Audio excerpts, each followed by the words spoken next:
hoje eu quero convidá-los para abrirem as vossas Bíblias, vocês que estão com a vossa Bíblia aí, quiserem abrir, no Evangelho de João, no capítulo 13, nós vamos fazer a leitura dos versos 36 a 38. Disse-lhe Simão Pedro: Senhor, para onde vais? Jesus lhe respondeu: Para onde eu vou, não podes agora seguir-me, mas depois me seguirás. Disse-lhe Pedro: Por que não posso seguir-te agora? Por ti darei a minha vida. Respondeu-lhe Jesus: Tu darás a tua vida por mim? Na verdade te digo, que não cantará o galo enquanto não me tiveres negado 3 vezes. O tema que queremos seguir é: a nossa suficiência vem de Deus. Ou como noutra versão, a palavra capacidade, né? A nossa capacidade vem de Deus. E aqui já oramos que Deus esteja conduzindo, e eu creio que o Senhor mesmo conduzirá a sua palavra aos nossos corações. Nós queremos observar na vida do apóstolo Pedro como ele precisou aprender esta atitude e esta forma de vida dependente do Senhor, reconhecendo que a nossa capacidade ou nossa suficiência vem do Senhor. Eu estava acompanhando uma reportagem, uma informação aqui da Espanha, e achei muito interessante porque mostrava que nesse período, agora já de 1 ano de pandemia, cresceu em 30% o número de pessoas que procuraram os cursos de sobrevivência. Achei interessante eles colocarem nesses cursos a informação não só de guardar alimentos em casa, mas também de marcar a trajetória de fuga em caso de algum tipo de acontecimento extraordinário, alguma situação de calamidade. Guardar uma rota de fuga onde iria deixar coisas enterradas de sobrevivência para que pudesse pegar e fugir. Achei interessante a procura por essas coisas nesse tempo. 30% a mais neste ano que as pessoas estão procurando esse tipo de apoio. Há em nós o desejo de desenvolver capacidades, termos a suficiência em nós próprios, sermos autossuficientes. Mas aqui o Senhor Jesus estava especialmente ensinando, e aqui dirigido especialmente a Pedro, como ele poderia aprender a viver sob o poder de Deus, embaixo do poder de Deus, sendo guiado por esse poder, sustentado de tal maneira que fosse suficiente para ele. A nossa suficiência vem de Deus, disse o apóstolo Paulo. Esse momento que nós lemos aqui em João capítulo 13 foram os últimos momentos da vida de Jesus com seus discípulos. Pedro precisava descobrir que a nossa capacidade vem de Deus. Pedro precisava entender que ele dependia de Deus em tudo, deveria depender.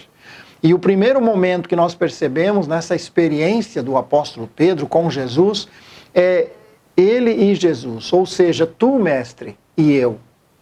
Aquele momento bem especial onde, apesar de estarem 12 discípulos ou mais, era o momento em que o Senhor tratava ao coração de Pedro. É um momento como este, nesta manhã, em que o Senhor toca especificamente o coração de cada um dos seus, para que cada um possa perceber como o Senhor quer que nós venhamos interagir no seu reino, segundo a sua vontade. Então, tu, mestre, e eu. Este é o primeiro aspecto que eu queria colocar aqui, quando Jesus está trabalhando o coração do seu discípulo, seu apóstolo, que seria apóstolo. Nós temos aqui uma primeira questão: em que é que Jesus era igual a Pedro? Quando Pedro olhava para Jesus, em que Jesus era igual a Pedro? E também a outra pergunta: em que Jesus era muito diferente de Pedro? Eu acredito que Pedro via mais as semelhanças do que as diferenças. Eu acredito que Pedro via mais a partir do homem de Nazaré, do carpinteiro, e ele como um pescador, também daquela região região ali da Galileia. Pedro tinha provavelmente uma visão muito maior de Jesus, o homem. Talvez inicialmente como um profeta. Depois nós vamos mencionar que ele teve uma visão um pouco mais profunda, mas as diferenças ele não conseguia perceber. E provavelmente isso faz realmente muito sentido quando nós pensamos em depender do Senhor, em reconhecer que nele há suficiência. Se Pedro conseguisse ver a diferença entre Jesus e ele, certamente ele diria como Jó disse no final da sua prova. E vocês certamente vão lembrar, vocês que conhecem as Escrituras, que quando chegou naquele finalzinho, Jó responde ao Senhor, depois que Deus fala profundamente ao coração dele, o Senhor e Jó, assim como o mestre e Pedro naquela hora. E então Jó diz, com o ouvir dos meus ouvidos eu ouvi, mas agora te veem os meus olhos. Por isso me abomino e me arrependo no pó e na cinza. Se Pedro tivesse a mesma visão que Jó teve nesse final, certamente teria dito essa última frase. Por isso me abomino no pó e na cinza. Um quebrantamento completo, uma entrega completa, reconhecendo que a suficiência da sua vida estava mesmo no Senhor. Que quando todos os seus bens foram tirados, no caso de Jó, toda a sua vida foi mudada, esta mudança ainda pertencia a um projeto maravilhoso de Deus. Eu não sei que mudanças, que situações você já viveu e que vai viver ainda. Mas acredite, o Senhor é suficiente. Precisamos talvez descobrir isso, sem dúvidas. Nesse encontro, tu, Senhor, e eu, como Pedro estava. Como nos vemos a nós mesmos, revela a nossa identidade. Como os outros nos veem, pode tratar da nossa reputação. As identidades revelam-se nas esperanças, nos sonhos. Certamente Pedro estava sendo visto por Jesus muito profundamente, nas aspirações, nos medos, nas inseguranças que Pedro tinha. Quais eram essas expectativas de Pedro em relação a Jesus? Provavelmente haveria uma grande diferença na expectativa de Pedro e naquilo que na verdade Jesus veio aqui fazer. Eu não sei qual é a expectativa sua quando você chegou a Jesus. Pedro tinha uma expectativa sem dúvidas e vamos perceber que não era correta em muitos pontos. Ele esperava que o seu mestre fosse outra pessoa, não aquela que ele estava sendo e que devia ser como o Salvador, o Filho de Deus. Na verdade, é mais fácil conhecer quem nós somos pela avaliação dos outros, nesse caso, de Jesus a Pedro, do que pela nossa própria autoavaliação, autoanálise. Pedro deveria ter ouvido mais a opinião dos outros e do próprio Jesus, e não tanto a visão de si mesmo, do seu interior. Na verdade, o mundo tem duas possibilidades. A visão interior, a autoavaliação, a autoanálise e também a análise dos outros, a visão dos de fora. Mas nós não, nós temos a autoanálise, sim, nós devemos examinar a nós próprios e ver qual é a qualidade da nossa vida com Deus, mas nós temos, acima disso ainda, a avaliação de Deus e depois também a avaliação do próximo. Então nós temos 3 áreas que podem nos beneficiar nesta busca do reconhecimento da nossa necessidade e dependência do Senhor. Quem sou e quem é Jesus para mim? Vai fazer toda a diferença nessa questão da suficiência, nessa questão de ser totalmente confiantes, dependentes do nosso Deus. O que Jesus esperava de Pedro e o que Jesus espera de mim? Muitas vezes as pessoas dizem, mas por que Deus permitiu isso? Ou por que Deus permite isso? Provavelmente porque a expectativa dessa pessoa era diferente do que a expectativa de Deus para esta pessoa. E se nós conseguimos relacionar as duas coisas e deixar que Deus fale mais alto do que a nossa própria intenção ou desejo, certamente vamos nos tornar capazes de deixar Deus, na sua suficiência, completar a obra que Ele também quer fazer em nós. Esta pergunta por que Deus permite a mim essas coisas, pode realmente revelar uma lacuna nesse conhecimento de quem é Jesus Cristo. Quem é Ele? Pedro deveria ter chegado ao Senhor nessa expressão, tu, Senhor, e eu, para uma avaliação. Qual seria a visão do Senhor para ele? Então, isso mudaria muito a vida, a dinâmica da vida, da comunhão e do serviço de Pedro para o Senhor. Onde estava Pedro? Pedro fundamentava as suas ações nele, nos outros ou no Senhor. Realmente, aqui nós vamos agora olhar algumas áreas que são fraquezas imperceptíveis até, que Pedro provavelmente não via de si mesmo. E nesse contexto daqueles últimos dias em que Jesus reúne os seus discípulos para dar últimas lições muito importantes, ele desejava muito que esses discípulos depois continuassem firmes, não fracassassem. E neste momento, Pedro, sem dúvida, tinha algo na sua visão que o impedia de correr na direção de um projeto realmente no Senhor, do Senhor. O livro de David Gooding, ele diz, ainda que concordemos que somos fracos, inconscientemente, temos uma forte declaração de que podemos superar todas as nossas fraquezas com o nosso próprio esforço. Essa expressão deste livro em dizer, ainda que concordemos que somos fracos, inconscientemente, muitas vezes não reconhecemos isso. Então, a fraqueza de Pedro estava escondida no inconsciente. Ele não imaginava como poderia ser tão fraco.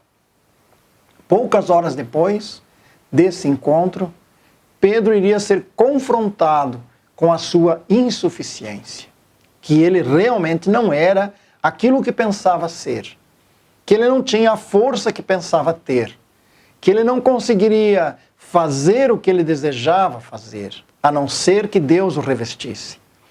Outra expressão que chama a atenção neste livro de David é: por mais agradecidos que sejamos para com o Senhor, por tudo o que Ele nos fez, e por mais que o amemos, obedeçamos e o sigamos, nossa dedicação nunca será suficiente para segui-lo da forma como deveríamos. Podemos, às vezes, nem aceitar muito bem essa colocação do escritor, que a nossa devoção nunca será suficiente para segui-lo como ele deveria, porque nós achamos que nós conseguimos. E Pedro realmente achava que ele conseguia. Pedro não admitia a ideia de negar Jesus. E o apóstolo Paulo, quando fala em 2 Coríntios, capítulo 3, versículo 5, ele diz, não que sejamos capazes por nós de pensar alguma coisa como de nós mesmos, mas a nossa capacidade vem de Deus. A nossa capacidade vem de Deus. Os evangelhos relatam Pedro afirmando sem hesitação, eu não te negarei, eu nunca te negarei. E esta realmente era uma área em que Pedro precisava aprender. Onde estava depositada a sua confiança? Onde estava o alicerce da sua fé? Em completa dependência do Senhor ou estava em si mesmo, na sua capacidade? Nós temos aqui nesta ideia das fraquezas imperceptíveis que aparecem nos evangelhos sobre Pedro, em Pedro, nós temos uma natureza incapaz. Neste livro, Na Escola de Cristo, diz, o pecado minou nossas forças e danificou nossa fibra moral mais do que podemos imaginar. O pecado danificou, prejudicou mais do que nós podemos imaginar. O apóstolo Paulo se defrontou com esta realidade. E eu creio que ele não poderia ter chegado a uma comunhão tão profunda com o Senhor se ele não tivesse entendido esse aspecto da sua vida. Quando ele escreve em Romanos, no capítulo 7, verso 22 a 23, ele diz ali, acho então esta lei em mim, que, quando quero fazer o bem, o mal está comigo. Porque segundo o homem interior eu tenho prazer na lei de Deus. Mas vejo nos meus membros outra lei, que batalha contra a lei do meu entendimento, e me prende debaixo da lei do pecado que está nos meus membros. Miserável homem que eu sou, quem me livrará do corpo desta morte?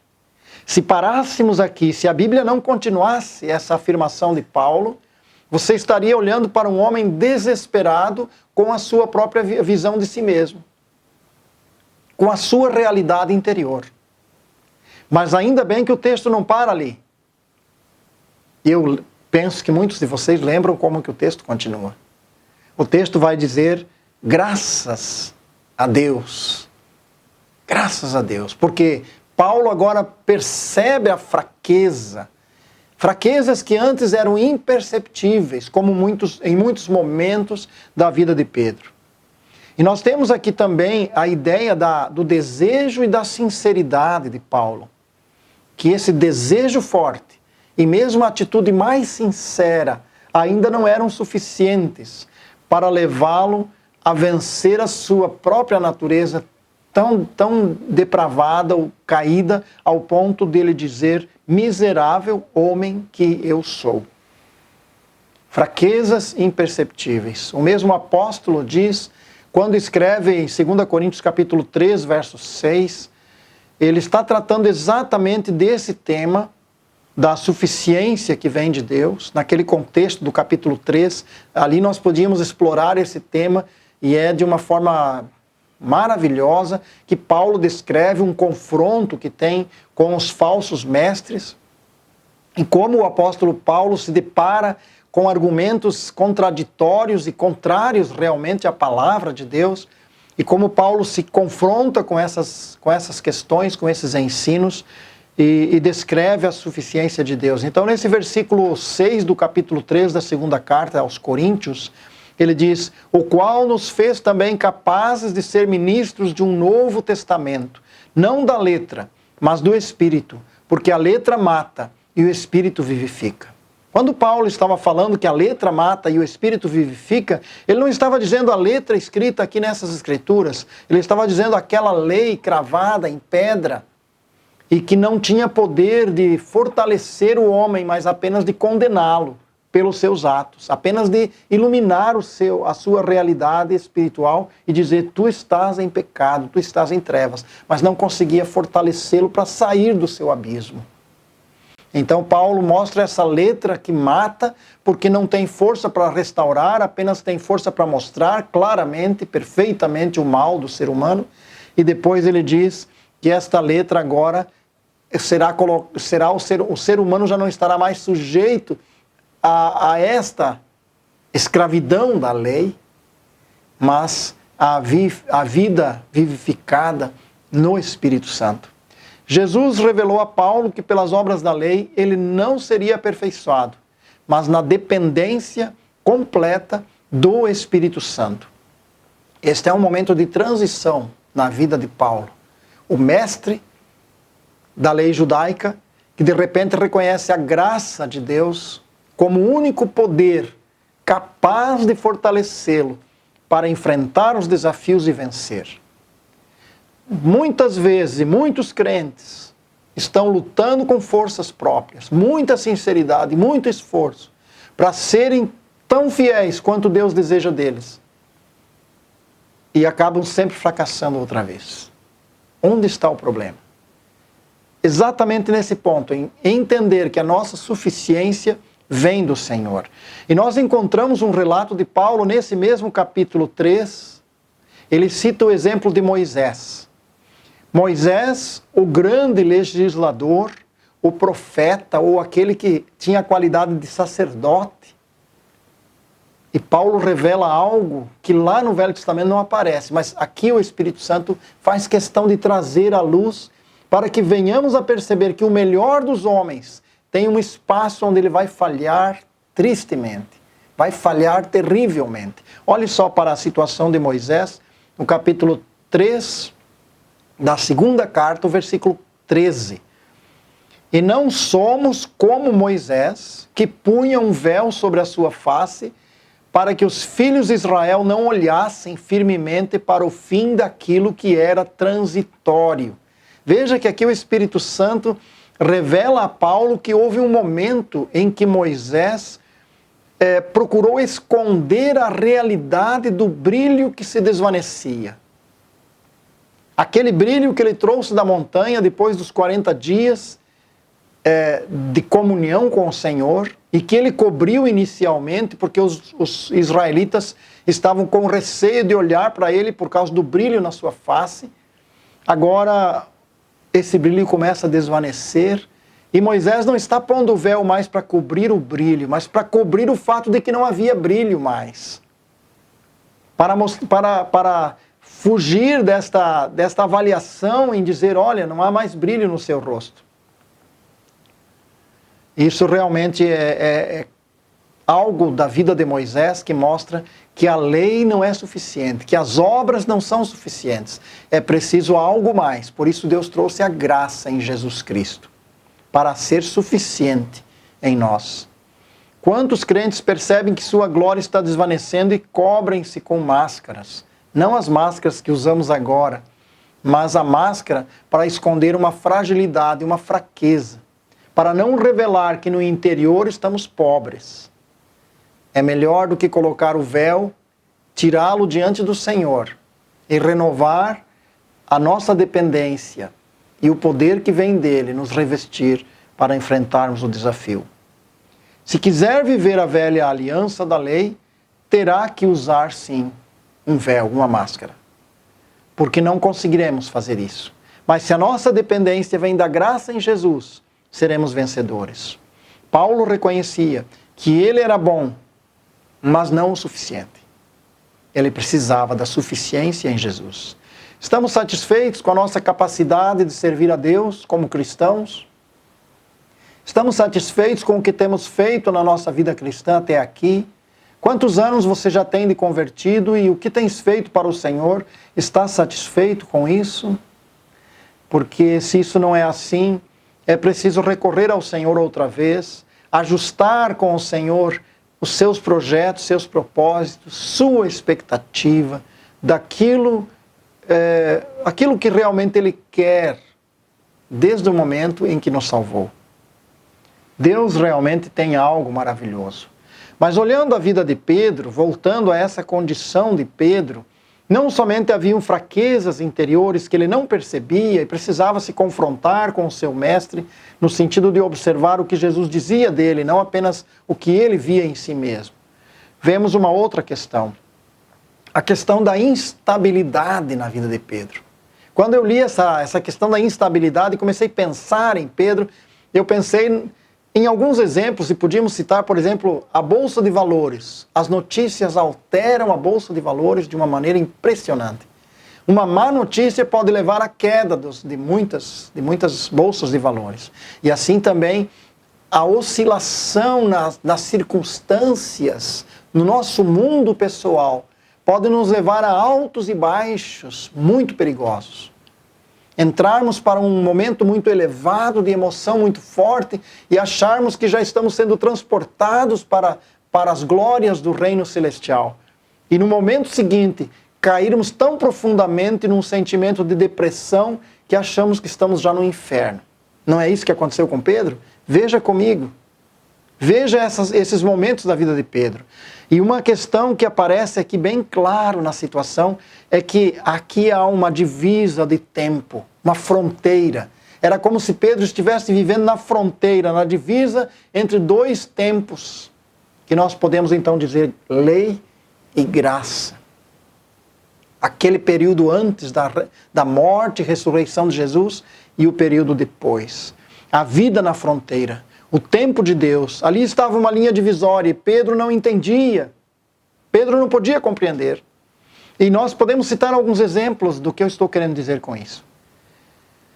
Esta linha divisória, esta fronteira, essa situação em que Pedro estava vivendo, tem a ver com a visão que ele tinha.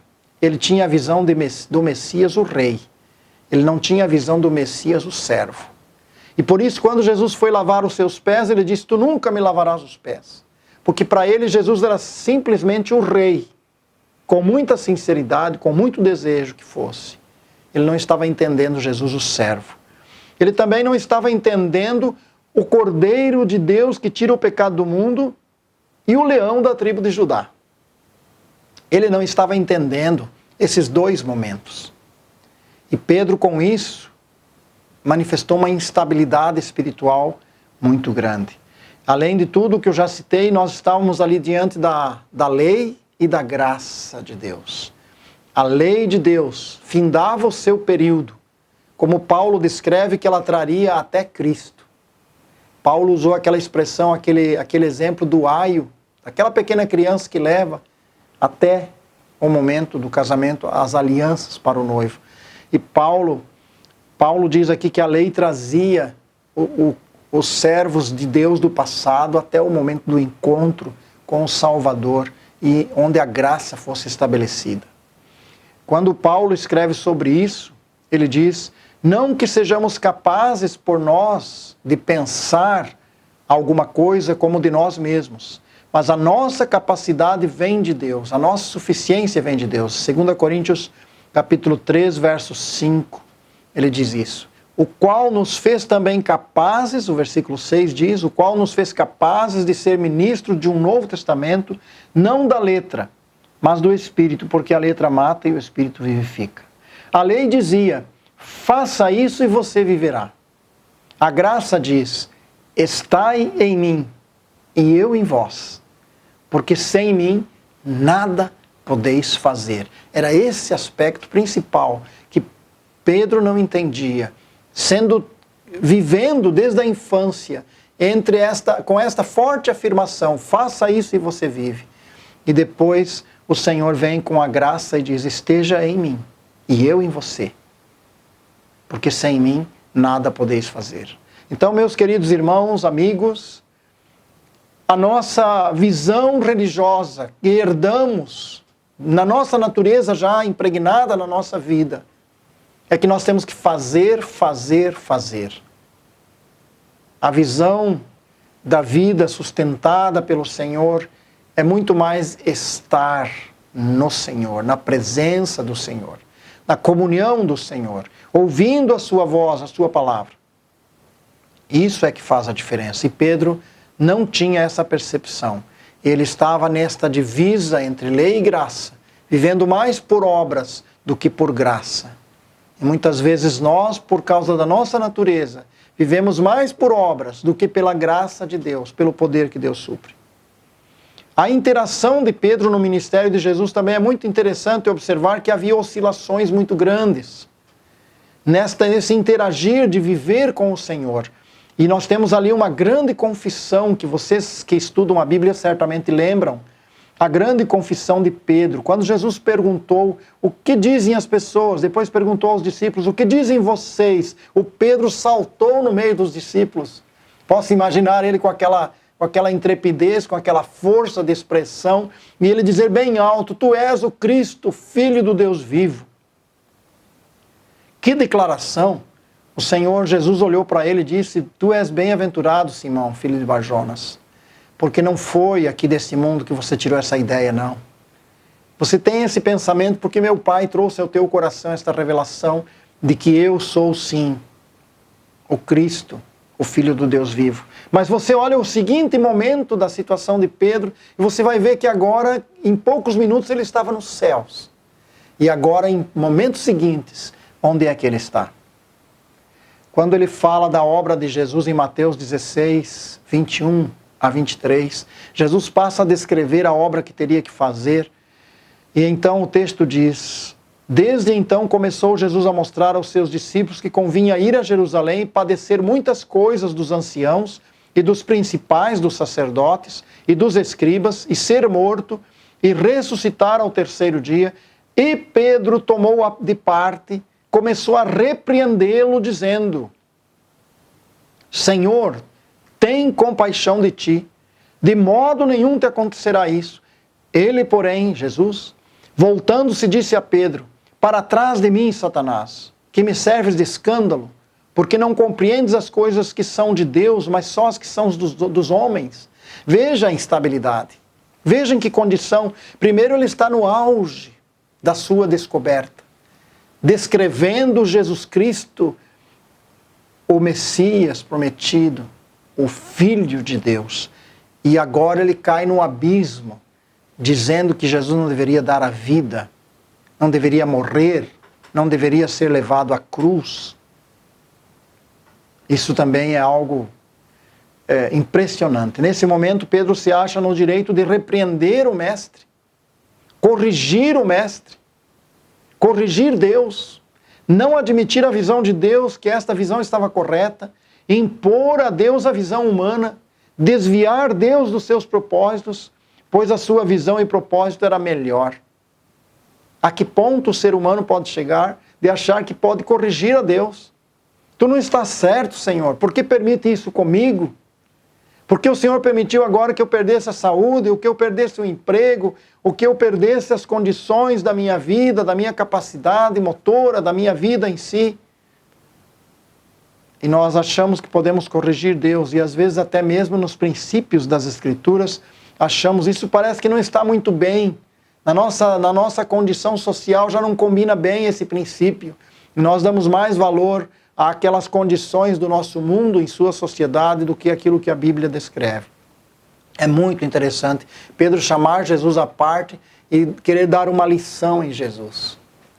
Que visão ele tinha do Mestre? Nesse momento, parece que ele tinha uma visão superior ao Mestre.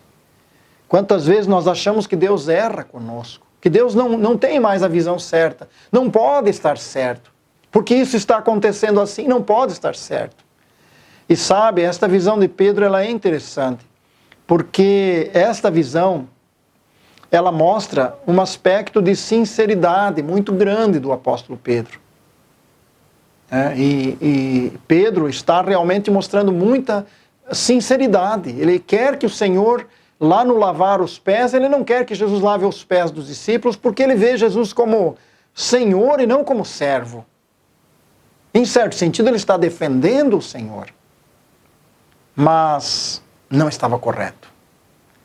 E aqui ele não queria que Jesus fosse morto. Se ele é o rei, como ele vai ser morto? Também parecia correto. Nós precisamos entender que em certos momentos, e muitos momentos da nossa vida, a nossa visão será diferente e estará errada.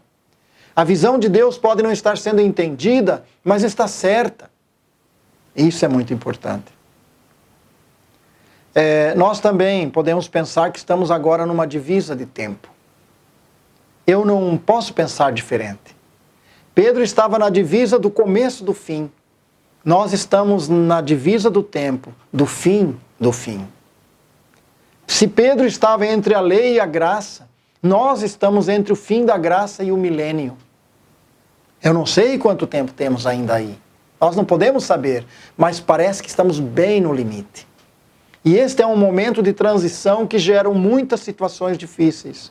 E nós precisamos aprender a depender do Senhor, que a nossa suficiência vem dele, não vem da empresa que trabalhamos, não vem do salário que ganhamos, não vem da aposentadoria que conseguimos, não vem das casas de aluguel que nós temos que nos dão salário, não vem do bem-estar que está ao nosso redor, no nosso mundo.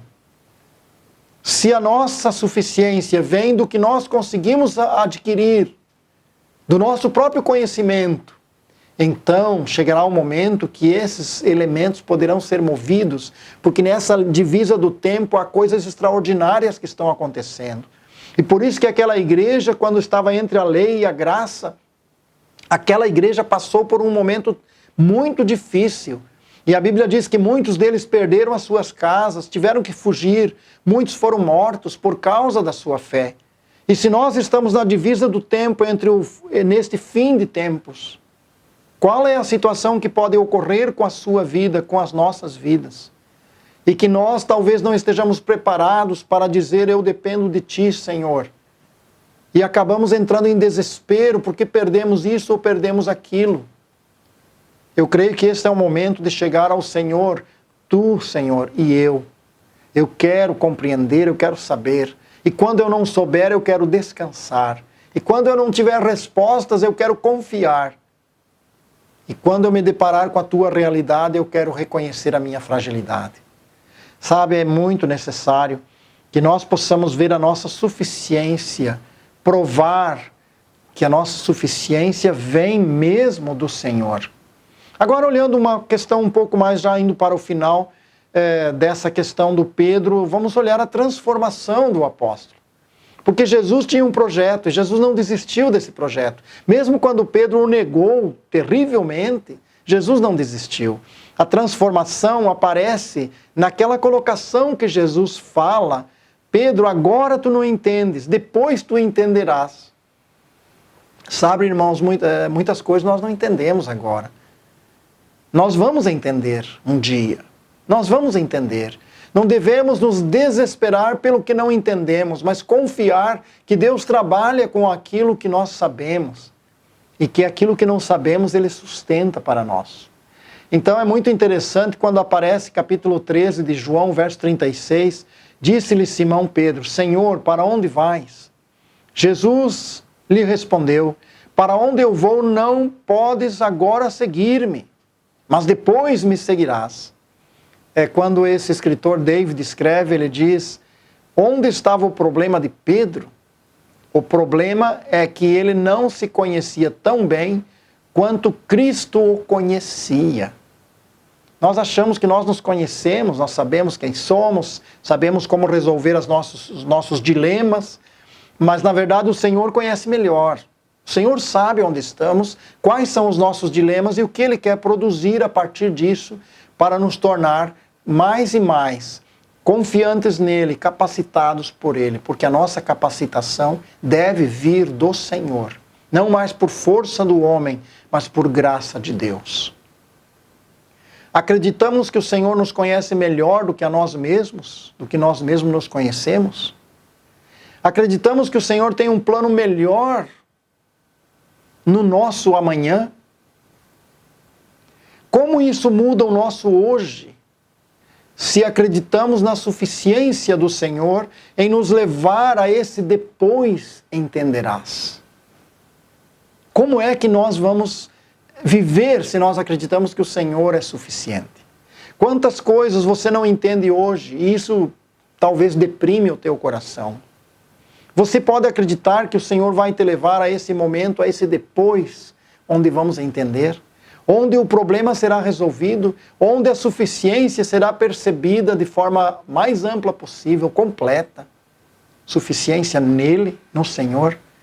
Nesse tratamento de Pedro há uma condição para Pedro. No capítulo 13 de João, verso 8, Jesus disse, aqui Pedro fala, disse-lhe Pedro: nunca me lavarás os pés. Respondeu-lhe Jesus: se eu não te lavar, não tens parte comigo. Aqui a condição era que ele precisava deixar-se tratar por Jesus. Era a única condição. Nós não temos outra condição a não ser deixar que o Senhor trate o nosso coração. E há aqui uma situação também no verso 18, capítulo 18 de João, verso 11, que é um tanto contraditória. O versículo diz no verso 11, mas Jesus disse a Pedro: põe a tua espada na bainha, não beberei eu o cálice que o Pai me deu? Ora, estavam no jardim, Getsemane. Jesus estava sendo preso, Pedro puxa da espada. Que espada é essa? É a espada que há pouco Jesus disse aos discípulos: se vocês tiverem espada, podem levar. Não era para Pedro entender que se Jesus disse para levar uma espada, era para usar essa espada? Parece uma coisa contraditória, mas tudo isso leva Pedro a perceber os seus fracassos, em entender o plano de Deus. Mas Jesus o conduziu ao fracasso?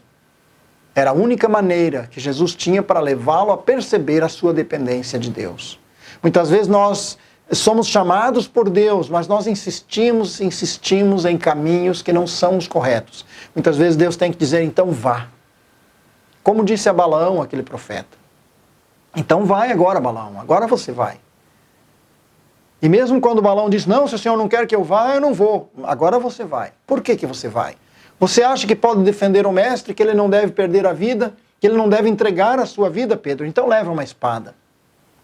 E coloca Pedro diante de uma situação que quando Pedro tira a espada e faz a defesa, muito mal feita, por sinal, porque só acertou a orelha do servo do sumo sacerdote, mas ele tentou fazer a defesa. O Senhor diz: guarda a tua espada, Pedro. Para Abraão, Deus disse: oferece teu filho, Abraão, teu único filho. Que situação contraditória com tudo que Abraão conhecia. Só pela fé e pela dependência do Senhor é que ele podia entender esta realidade. E quando ele se dispôs a obedecer, e temos que perceber aí que Deus, ao colocar essas situações, são muito específicas para aquela condição e para aquele servo. Nós não podemos com isso tirar como princípio que Deus vai nos colocar em situações contraditórias e em qualquer situação temos que responder usando exemplos assim. São casos específicos em que o Senhor quer corrigir um mal muito arraigado no interior do coração do Pedro. E precisava levá-lo a isso. Naquele momento do olhar de Jesus, quando Jesus está lá preso já, e então Jesus olha para Pedro, diz em Lucas 22, verso 61, e virando-se o Senhor olhou para Pedro, e Pedro lembrou-se da palavra do Senhor, como ele havia dito, antes que o galo cante hoje, me negarás 3 vezes. O que havia nesse olhar de Jesus? Condenação? Acusação? Não, de forma alguma. Porque o princípio da palavra de Deus mostra que não é isso. Havia amor, havia desejo de restauração, havia uma manifestação de que Pedro estava andando pelo caminho errado. Pedro estava confiando em si mesmo, na sua força, na sua religiosidade, na sua piedade. E Jesus tinha que dizer a ele: Pedro, você fracassou, veja, eu te amo, mas você precisa reconhecer que a suficiência vem de Deus. Jesus olhou para Pedro e esse era um olhar não de condenação. Não era de lançar em rosto, lançar na cara de Pedro, mas era uma manifestação da realidade em que Pedro insistia em viver na sua própria força.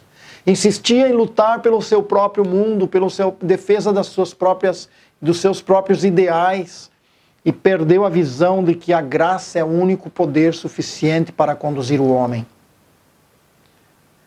Havia muito ensino e muito amor naquele olhar de Jesus.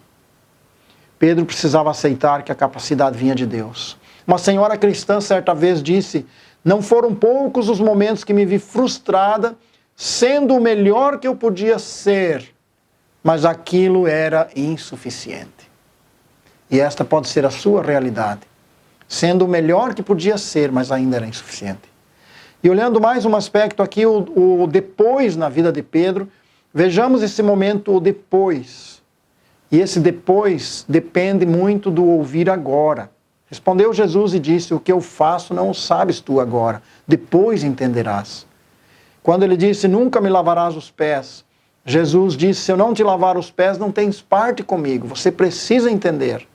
Por que Jesus teve que colocar Pedro então contra a parede nesse momento?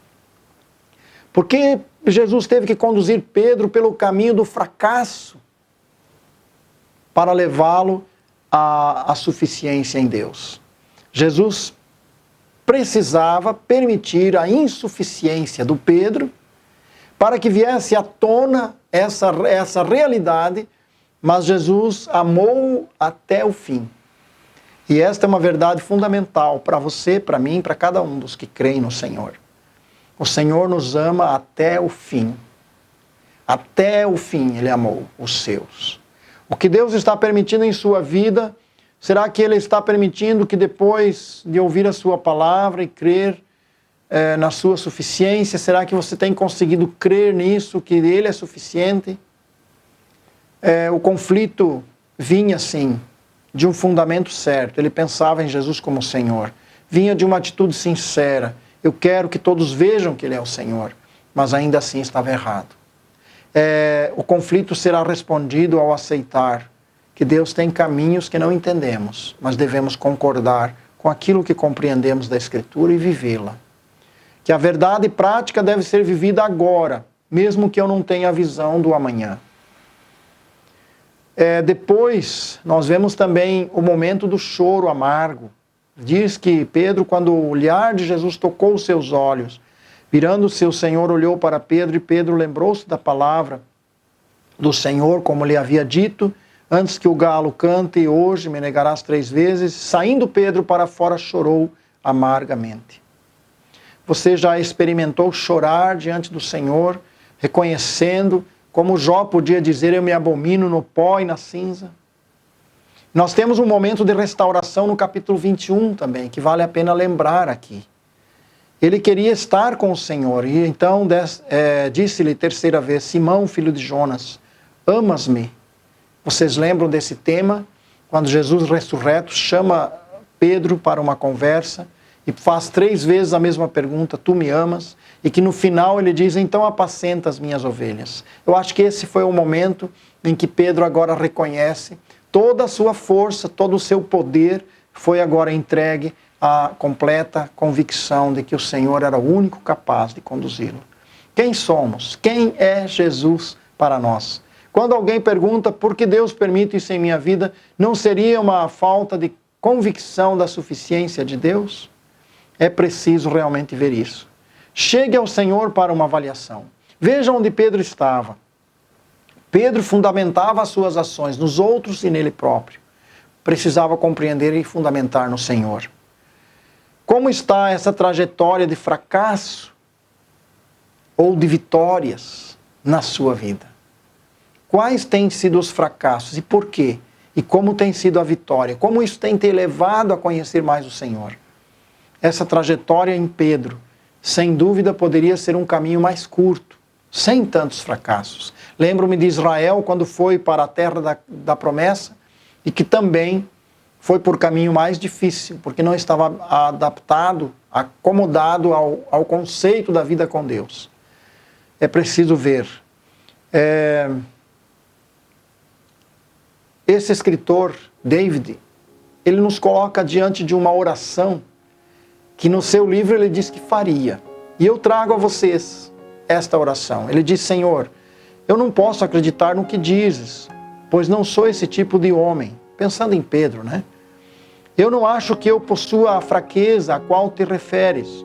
No entanto, se a tenho, e o Senhor sabe, por favor, me diga como posso superá-la, para que assim possa salvar-me da terrível ação que estou prestes a fazer. Tornar-se autossuficiente. Realmente, essa oração, se nós quisermos chegar ao Senhor e dizer assim: Senhor, eu realmente sei que não sou capaz. Eu não admito tudo que está errado em mim, mas me faças ver, conhecer e te servir. Quero finalizar com esse texto de 2 Coríntios 9, verso 8. É uma promessa maravilhosa do Senhor para aqueles que desejam depender completamente do Senhor.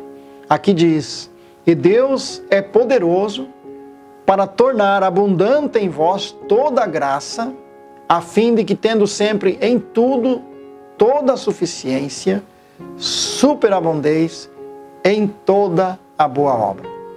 Então, em todos os aspectos da vida, esse Deus poderoso, com esta graça poderosa, pode fazer, aqui ele diz, em tudo, abundar, superabundar, a suficiência de Cristo em nós. Que Deus nos ajude a refletir sobre isso. Deixar que Cristo Jesus, que a nossa vida faça essa mudança da confiança no mundo, nos nossos recursos, na nossa suficiência, para confiar no Senhor, e não serás abalado, mesmo que as mudanças sejam trágicas no nosso mundo, porque o Senhor carregará você por esses caminhos. Podem ser os mais difíceis que forem, se o Senhor estiver contigo, diz o texto, em tudo toda a suficiência, superabundez em toda obra. Deus os abençoe. Amém.